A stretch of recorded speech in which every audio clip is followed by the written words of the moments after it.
Hey everybody, it's Pastor Joel. Just wanted to check in with you and kind of give you an update about where we are as a church, and as far as coming back to the building and gathering in person again. And so I'm um,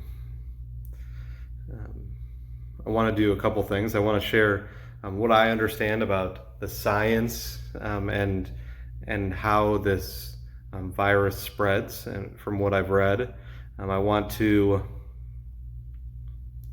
um, share with you what we are trying to do right now, and the guidance that we have been given from our conference and from our leadership and from the state. And I want to invite you to be a part of this process moving forward. And so first, I want to explain what I understand about this virus and how it spreads. So the COVID-19 is a virus that spreads through droplets through the air that are come out of your throat, your lungs, and your nose, and they're kind of moisture droplets that spread. And so a lot of what I've read says you can't really get it if you just get like a few particles of the virus, if you can take a few particles, but you need to the more particles per 1,000 and concentrated it is, the more likely you are to get this virus. And so the more condensed it is, the longer you kind of ingest or breathe in or intake these particles, the more you're at risk to contacting the virus. And so that makes a lot of things challenging. One, it makes being close to someone challenging, because what's coming out of my mouth and nose, the closer I am to someone, the more they are getting it from me. The farther we are away, which is why they recommend social distancing, the farther we are away, the more those droplets have a chance to dissipate into other places, and the less concentrated they are. And so that's why they recommend masks, not because the mask, if I'm wearing a mask, that it protects me, but me wearing a mask protects my droplets from spreading farther, and kind of helps them to stay closer to me and to dissipate differently than directly at someone else. And so that's why they recommend wearing a mask. That's why they recommend distance, because the farther you are away, the more it has a chance to dissipate. Outside, being outside with moving air and more space helps those droplets to dissipate more, and helps more. Some studies say that the heat of the sun helps also to kind of disinfect or to prevent the virus from being contacted or contracted. So there's that. I've also read and heard that singing is challenging, because especially those of you who have really strong voices, singing projects droplets from you a lot farther than regular talking does. They say that singing a 4-minute song, standing next to someone or being next to someone that's singing a 4-minute long song, is like standing next to someone with a violent cough for 4 minutes. And the stronger your voice are, and the more you're good at projecting it out, the more your droplets actually project. And they say because of the concentration of the droplets that you need to actually contract it, that the longer time you spend around someone that has it, the more likely, and the more the air and space around you will be concentrated with that. And so that's why they're saying it's a lot safer to go to Walmart and to check out and to pass someone by, because you're not actually spending the time next to them, and so it's a lot safer to do things like that in those quick interactions. And so all of those make worship and church gatherings, as we've done them, a lot more challenging. You're talking about an inside space for an hour or longer, next to each other or in the same kind of vicinity of each other, singing out. And so it's kind of this perfect storm where worship is actually can provide an easier way for this virus to spread than other places. And so that's what's challenging. That's what we're dealing with. And we have gotten some guidance from our conference return team and from our bishop and from the state. The state put out something about recommendations for worship. And our conference and our bishop are asking us to abide by the Restore Illinois plan that the Illinois Health Department and the governor put out, that has the 5 stages of moving towards opening everything back up. And so right now, we just about a week ago, our region entered phase 3, which has eased restrictions, and you're seeing that with businesses opening again in new ways. You're seeing outdoor seating at restaurants, things like that. Phase 3 still has quite a bit of restrictions, and so as we see what those things will do, as we see gathering again, will the virus cases start to spike again? Will there be a rebound? We're just starting to understand and see what Memorial Day weekend and the gatherings that happen then, what that means. And we're going to see in the next week or so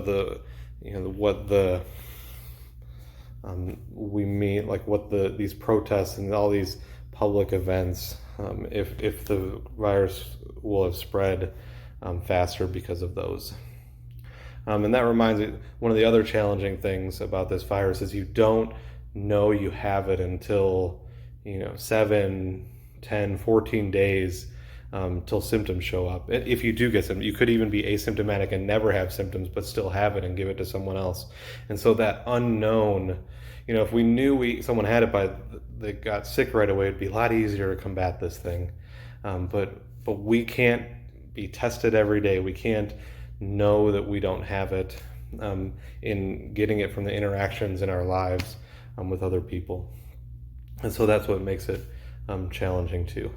But we have this guidance and this right now, and we are now allowed to do a few things. We gather in less than 10 people, 10 or less, but that's still with social distancing and wearing face masks.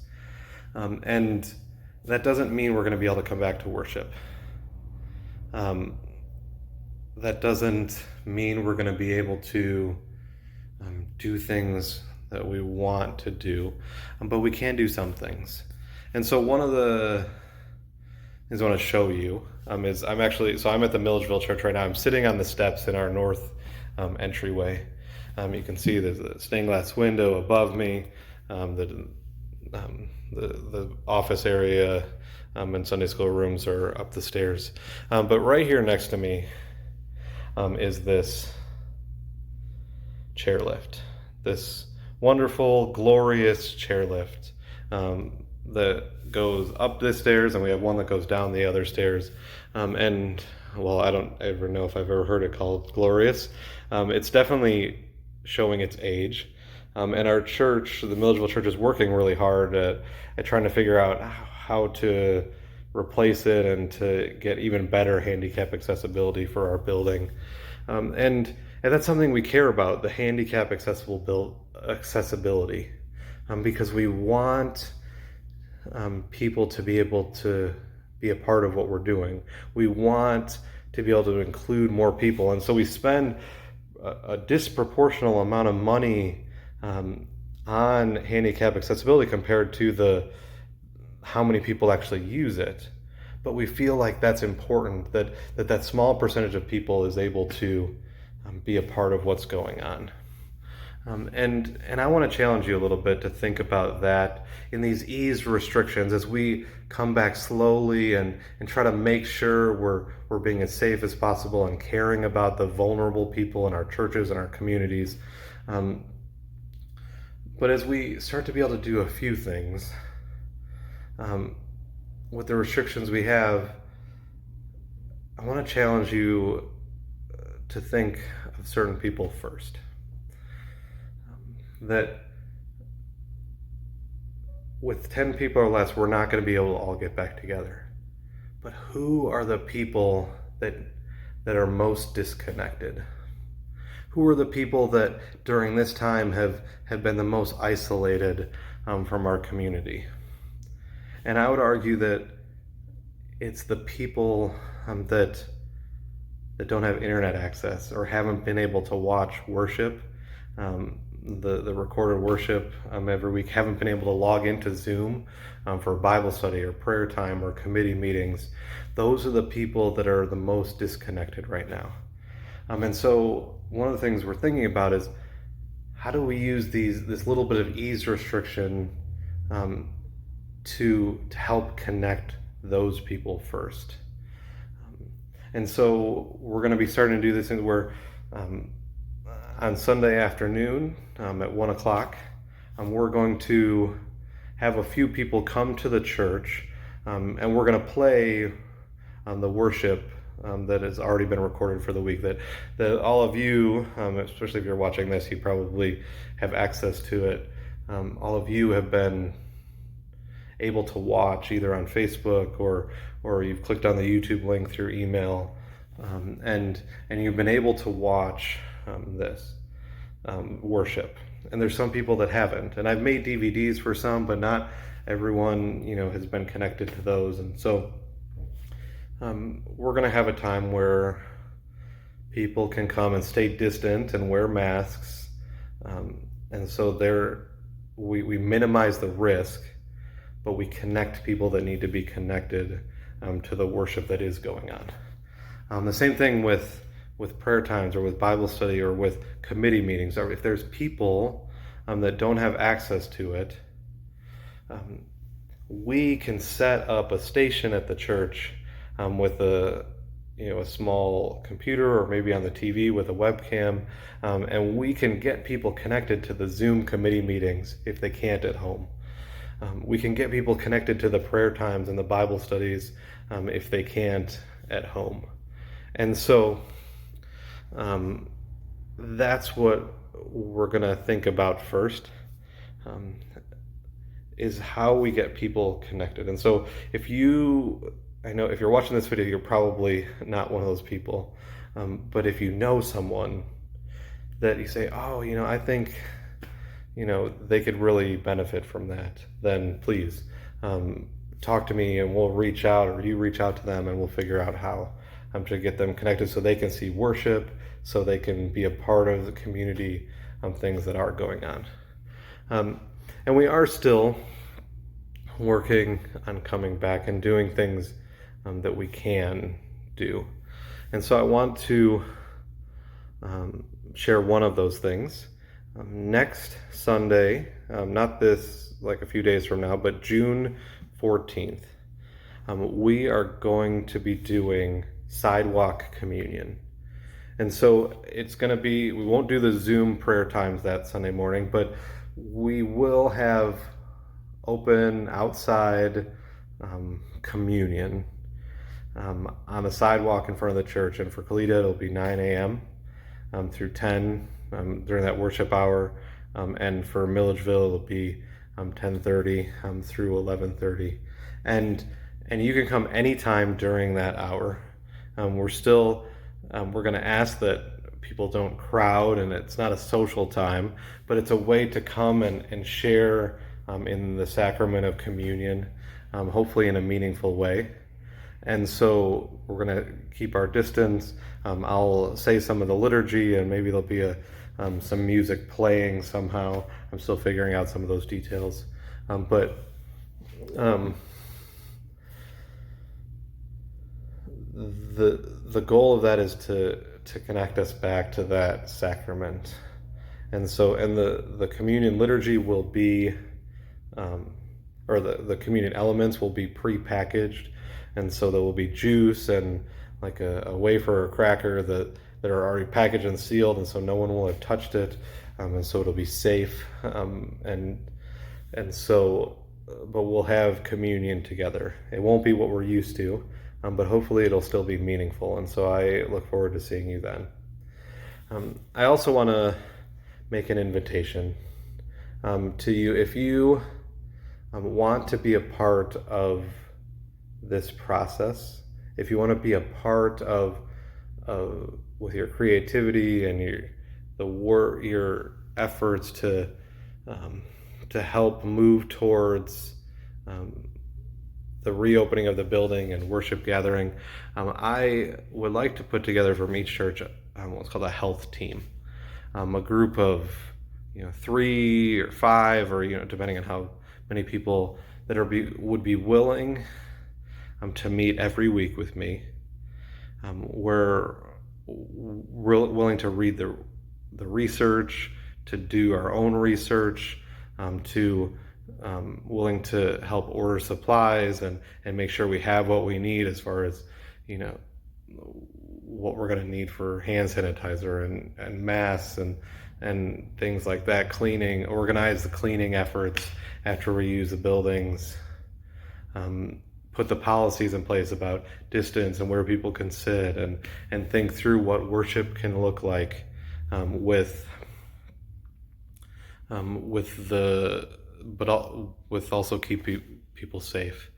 And so we're putting together those teams. I would like at least one person from trustees and maybe one person from the worship committee to be a part of those, but anyone's welcome to be on those. And so if you would be willing to serve, that committee will not be the end all, but they will make recommendations to Ad Council for phases moving forward. And so if you're interested, let me know. Call me, send me an email. If you think someone else might be good at it, ask them to call me or send me an email. And so and I would like those meetings to start next week if possible, with who's ever interested. And so the first couple of people that get back to me will set a time, and hopefully everyone else will be available. So that's where we're at. When I look down the road, I don't know what the future is going to look like and how fast we're going to be able to move. I will say that I don't think we need to move as fast as other places. That as a church, we're not a local business that is putting food on people's tables. We're not, crucial to, economy, and we're not trying to make sure that people have their jobs, although I do like my job. And there's a few people that, other people that our church pays. But that's not our mission. That's not our primary goal. Our primary mission is to love God and to love others, and to make disciples and transform people's lives and transform the world. And so, but a big part of loving people is keeping them safe. You think about if our building wasn't in great shape and the roof was falling in and the structural engineer said, hey, it's not really safe to be under this roof. And I know a church like that, a church I attended that my dad was a pastor in Hebron, Illinois. They're having structural issues with their sanctuary roof. And so they've made the decision to meet in the fellowship hall. And so for a while now, they've been meeting in the fellowship hall of their church because as they raise money to fix the roof. But it's not safe. And so part of the way they live out their mission is they say, we really want to be in our beautiful sanctuary, but we want to keep people safe. We want to make sure that we're not doing something that could put people in danger. And for us as a church, as we think about reopening, it's the same. There's still much that's unclear. There's still, we don't know what the next couple of weeks are going to be, or or what a rebound could look like. We don't know if the virus is kind of going away. There's still, over 100,000 cases, new cases every day worldwide. And so, but we don't know if that's slowing. We don't know if the summer is kind of slowing that down and we'll get a rebound in the fall. We don't, there's so many unknowns. And so if we're a few weeks later than maybe we could have been because we decided to be cautious, I think that's a good thing. Um, it's not what I want. It's not what but I think it's the right thing. If we move slower than other churches, it's going to be a lot of pressure. And especially if churches, they meet and nothing happens, there's always going to be this, well, we missed it, and we look at them, we could have been doing this, but if we meet and something does happen, I really don't want to do any of your funerals. I don't want to not be able to visit you in the hospital if you are sick. And so caution is okay.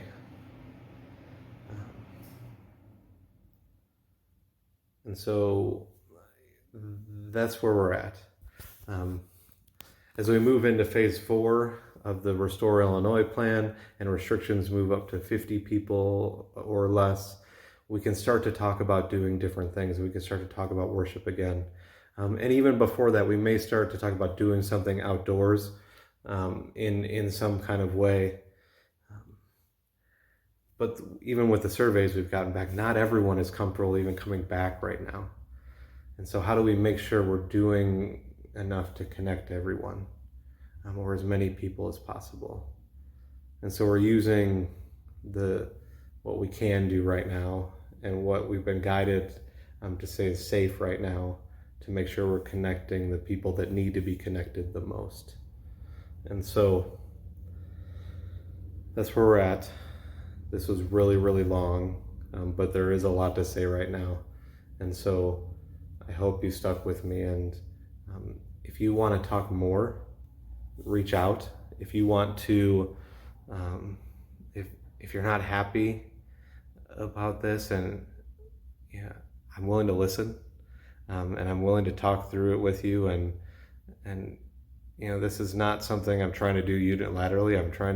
We're trying to do this as a church together. And so, and if you need something, if there's anything I can do, I would love to help.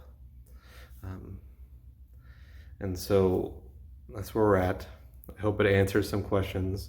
I know it doesn't answer all of them, and the future is still pretty unknown. But there is little progress, and we're making our way. And what I know, no matter what the future holds, I know that God is present with us. God has been at work in us and through us in this time, in this last 10 or 11 weeks. God has been present, and God's love is unfailing. And that will not change. God loves us, and there's nothing we can do about that. And so I miss you. I do hope to see you in person again. And I'll ask that as we work towards that, we'll keep each other in prayer. I pray for you, and I would ask you to pray for me.